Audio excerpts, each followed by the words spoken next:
Hey, in today's video, we're going to talk about the dangers of chronic stress and stress management techniques. So essentially what happens is when we're under stress frequently, our cortisol is spiked and adrenaline is running all the time.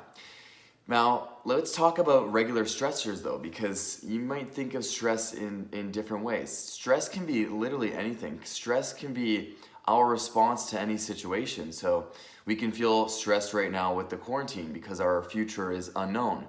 So the more we think about it, the more our cortisol is spiked, the more adrenaline is released. That puts a strain on our body because our body doesn't know the difference between a real threat and a perceived threat. So anytime we stress about something, we start overthinking about something, we cause this stress response in our body. And when we cause a stress response, a few not so good things can happen. One of them can be the fact that you're overstressing your immune system, your digestive system. You're gonna have your heart rate accelerated. You're gonna have times where you're feeling anxiety or depression. These are all kind of symptoms of chronic stress. And chronic stress can be stress from paying the bills. So if you're thinking about paying your next bill, you're thinking about, am I gonna have a job? You're thinking about, is money gonna come in? You're thinking about all these different things. That's gonna be placing chronic stress on you. So it's dangerous in not just mental, but physical, and for physical health.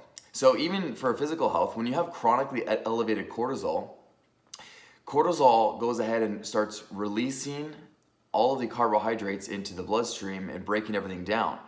Because what happens is we think that we need to start mobilizing things.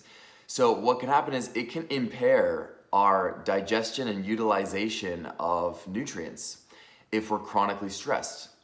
And you can get a blood test done to see your cortisol levels. I had chronically elevated cortisol. I haven't gotten a test on it recently. It could be still, but I did manage to bring it back down, and that's why I stopped getting it tested. However, I'll tell you the strategies I used. So to deal with stress, you're going to want to use methods such as meditation, having a healthy diet. When I say healthy, I mean having a low refined sugar diet. There is a link between having a higher amount of refined sugars. There's a link with that and increase in depression and anxiety. People don't understand this, but what you do eat actually does truly change how you think and feel. It changes your emotions, how you eat. So if you have a regular low refined sugar, slower digesting diet, if you're sticking to whole foods mainly, a relatively low, in terms of low to moderate if you're active, carbohydrate diet, actually be a little higher on the fats, healthy fats. We're talking about avocado, olive oil. These are nuts. These are all things you're going to want to include in your diet. The key is to monitor how many calories you're consuming each day to make sure that you're not over consuming calories. Because even the pure just overconsumption of calories can also change your emotions and affect your mental health. So there's a sweet spot. We want to make sure you're consuming the right amount of calories for your body and make sure you have very little refined sugars. That's going to actually help you cope with stress easier. You're going to be able to cope with stress better, manage those stress levels so you're not chronically stressed all the time. So other stress management techniques, there's the diet we talked about, regular exercise, of course. High intensity interval training actually tends to be the absolute best thing for stress. Why is that? Because you give an intense stress response there, and it causes a higher turnover of cells. So your cells will turn over and you'll get new cells grown from doing the high intensity interval training.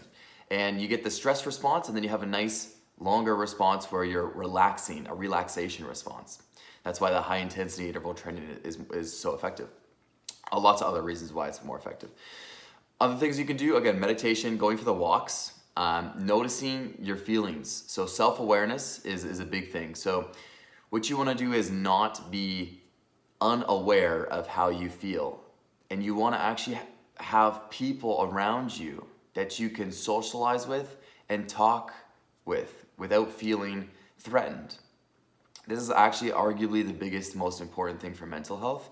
It's having a one person, two people, a group of people who you can talk to honestly about how you feel without feeling a threat or without being worried about being judged.